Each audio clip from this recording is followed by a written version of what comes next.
साल से। राधे राधे, प्रणाम महाराज जी। आपने गरुड़ पुराण पर बोलते हुए पिछले सत्संग में काफी भयावह विवरण किया है। श्रीमद् भागवत पंचम स्कंद नरकों का वर्णन। कौन बोल रहा है?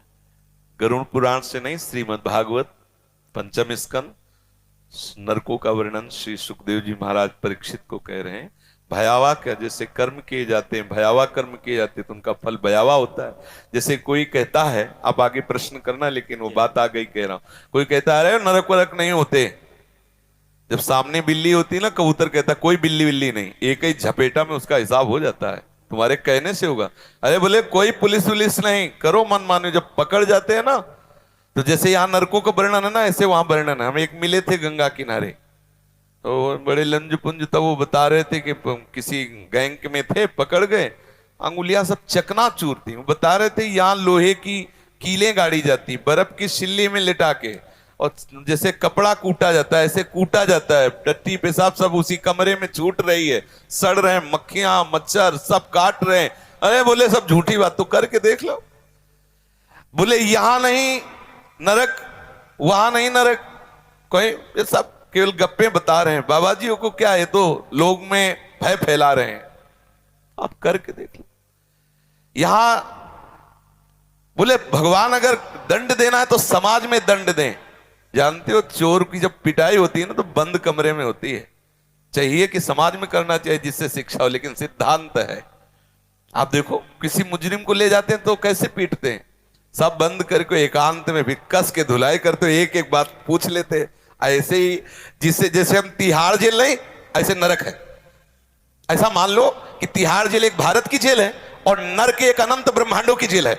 जहां से भी अपराध करोगे वहां तुम्हें जाके सजा मिलेगी। तो भयावह क्या? भयावह कर्म ना करो। पुलिस है चोर के लिए भय देने वाली है और आपके लिए निर्भय करने वाली है। आप देखो अगर आप धर्म से चल रहे तो आपको कितना सपोर्ट देते। वो बेचारे धूप में भी खड़े हैं, आपकी गाड़ी निकलवा रहे हैं, वो सब संयम बता रहे हैं जिससे आपको कष्ट ना हो। रात में वो गश्त लगा रहे, जब आप सो रहे होते हो तब वो पूरा दौड़ भाग कर रहे होते हैं। क्या पुलिस भयावह है? पुलिस सुख देने, लेकिन भयावह किनके? जो रात में सेंध करने वाले हैं, वो हारन सुन के ही मोहल्ला छोड़ देंगे, उनको भय लगेगा। भयावह उनके लिए नरक है जो भगवान के सिद्धांत के विरुद्ध आचरण करते हैं। नहीं, नरक और भय ये भक्त की नजर में है नहीं। वो तो मांग कर रहे हैं, कह रहे हैं यत्र यत्र मम जन्म कर्म भी नारके परमे पदे थवा। भक्त तो मांग कर रहा है कि चाहे नरक भेज दो चाहे परम पद भेज दो, मुझे कोई परवाह नहीं, क्योंकि आप हमारे हृदय में हैं। बस खास बातें है, आपका चिंतन हो रहा, आपका सुमिरन हो रहा, आपके अपनेपन में, चाहे नरक भेजो चाहे जहां। जे जोनि जन्मो कर्म बस तहा नाथ पद अनुराग। आपके अनुराग से युक्त तो किसी भी योनि में जन्मे। आगे प्रश्न कीजिए।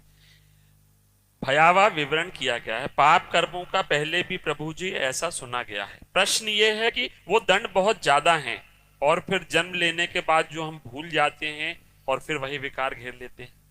5 मिनट का बलात्कार, 5 मिनट का, पूरे जीवन की जेल, और इतने से ही मुक्ति नहीं हो गई, इसके बाद भी कुछ होता है। इसीलिए डरो, भयभीत हो और धर्म से चलो। कोई खिलवाड़ थोड़ी है। तुम खेल खेल, वो एक ने कहा कि अगर हम मांस नहीं खाएंगे तो हमारे अंदर बल नहीं आएगा, ऐसा नहीं आएगा, वैसा नहीं आएगा। बनो बलवान, वहां एक से एक बलवान तुम्हारे होश ठीक कर देंगे। जैसे तुम यहां जीवों को खा रहे हो ना, तुम अपने बल पुष्टता, शर्म आनी चाहिए। कैसे कैसे राक्षसी स्वभाव के लोग हैं। अरे मांस, बोले तुम भी तो मूली और गाजर पाते हो, उसमें भी तो जीव है। ये हमारे लिए विधान है, शास्त्री कानून है कि तुम पा सकते हो। हमारे लिए विधान किया है भगवान ने। तुम मनुष्य, तुम्हारे लिए बकरा भैंसा राक्षस हो क्या? तुम्हारे लिए विधान है क्या? मूली गाजर जो विधान है, जीवे जीव बिना जीवे नहीं, सिद्धांत है। हमारे लिए विधान है। हमारे लिए गेहूं है, जौ है, चना है, दालें हैं, अन्न है, फल है, मेवा है, मिष्ठान है, दूध है, दही, कितने पदार्थ जरूरी है। जिंदा पशुओं को जलाओ और खाओ तो राक्षस बनो, तो तुम जाओ भोगो जाके। कानून का मतलब क्या? देखो, एक स्त्री है जिसका पाणी ग्रहण विधान से करते हैं, उसको हम अपनी पत्नी रूप में स्वीकार करते हैं। बाजार में घूमो, कोई विरोध नहीं, ना इस लोक में ना परलोक में। हमारी बहन भी स्त्री है, दूसरे की बहन भी स्त्री है, और वही व्यवहार तुम करो तो दंड भोगो। यहां भी जेल भोगो, वहां भी नरक भोगो। बोले स्त्री तो स्त्री है, अरे जी है लेकिन विधान है। ऐसे ही जीव तो जीव है लेकिन जी विधान है। तुम्हारे लिए क्या विधान, तुम्हारे लिए क्या विधान है? ये पशुता की बुद्धि तुम्हारी वही ठीक होगी। एक हाँ आप आए रहना से ना बगल में, और तुमसे पूछ रहे तिवारी, तुमसे रहना से ना, वो तो तुम जानते। और क्या नाम था उस ठाकुर का, वो जो सुरेंद्र का भाई है, राघवेंद्र सिंह। देखो ये प्रमाण भी है, नहीं तो होता कि कहानी बता रहे। उसका ऐसा नक्शा था, जिधर से निकले उधर से हाहाकार मचा दे। अगर आप तनिक भी विरोध किए तो बीच बाजार में जूतों से पिटवाएगा। ऐसा उसका मतलब बल विक्रम था। छोटा भाई तो कसाई समझो, हसिया से काट देता चाहे जो कोई हो। ऐसा नक्शा एरिया थर्राता था। हम देखा है और सुना भी है और परिणाम भी देखा। हो गया एड्स। अब सारी ठकुरी होश में उड़ गई। ऐसे कीड़े मकोड़े की तरह तड़प के और जे भी वो मरा तो छोटे वाले को जानते जिसे तिनका, ऐसा ऐसा रहा न कोकुल रोवन यार। तो क्या ये कर्म का हिसाब हो गया क्या? नहीं नहीं, ये तो ब्याज है। हिसाब तो आगे होगा, मालिक करेगा हिसाब। इसलिए ये मत माने कोई कि अरे भाई कर्म तो बहुत छोटा, विधान विधान है। हाँ एक उपाय है, यदि आपने अभी तक गलतियां की और आपको भय लग रहा है, बचना चाहते हो, तो जैसे मुकदमा में साबित हो गया कि तुम सजा के योग्य हो, फांसी की सजा दी गई, तो आप एक उपाय है, राष्ट्रपति से अपील करो, वो माफ कर सकता है। तो भगवान हमारे राष्ट्रपति हैं, राष्ट्रपिता हैं। हम बच्चे, हमसे गलती हो गई, हम अपील करें, अब लो नशानी अब ना नसई हो। तो कह रहे हम त्वाम सर्व पापेभ्यो मोक्षयिष्यामि मा शुचा। जा मैं तुझे सारे पापों से मुक्त कर देता हूं। वो नरक कभी नहीं जाएगा, महापापी रहा है लेकिन भगवान धाम जाएगा, क्योंकि प्रभु ने उसे माफ कर। एक उपाय है, हरि की शरण में आ जाओ, प्रभु का नाम जप करो, सब पाप नष्ट हो जाओ। मनमानी आचरण करो तो भोगो जा करके। अब आप कह दो इतने का इतना दंड, तो ये तो विधान है, डरो इस विधान से। अब कलयुग का प्रभाव बढ़ता जा रहा है, बोलेगा शास्त्र वास्त्र कुछ तुम्हारे कहने से होगा। अभी कुछ ही दिनों के पहले की बात है, यहां बैठ के ऐसे तर्क करते थे, हम मुस्कुरा देते थे। देखो अभी आप खड़े हो, हमें मां बहनों की गालियां दो तो हम हाथ जोड़ेंगे, अंदर से सोचेंगे प्रभु हमारे धैर्य की परीक्षा दे रहे, मुस्कुरा देंगे। वो आपको लगेगा मैं बाबा को दबा के चला गया। दुखिया को न सताइए, दुखिया देगा रोए, और जिस दिन दुखिया के मुखिया सुने तो तेरी गति क्या हो। यही हम तड़प तड़प के कैंसर से ठोकर जब शरीर वो शरणागत भी हुए भगवत मां, तो हिरा गई, सारे नशे हिरा गए, सारी अहम मिट्टी में मिल गया। तुम कहो कौन भगवान, कैसा भगवान? जब उसका हिसाब आएगा तुम्हारे पुरखा पानी पा जाएंगे, पक्का समझ लो। तुम्हारे कहने से है, यहां तुम मुझ में ताव दो, जब फंस जाओगे ना तो वहां गिरा के एक के ऊपर चार चार की लट बरसती है, तब वो कहता है बाप की कसम खाता हूं दोबारा काम नहीं करूंगा।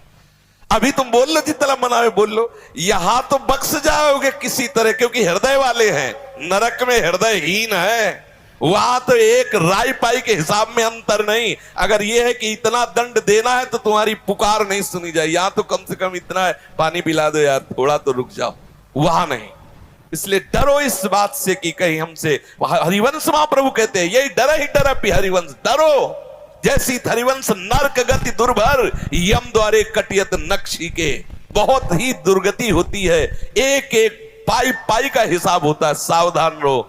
हाँ अगर आपको ऐसा लगता है कि अब बहुत गलती हो गई तो हमारे प्रभु की शरण में हो, सीधा उपाय है, और भजन करो, प्रभु से क्षमा मांगो, वो कृपा करके हजार थप्पड़ को एक चपत में निपटा देंगे।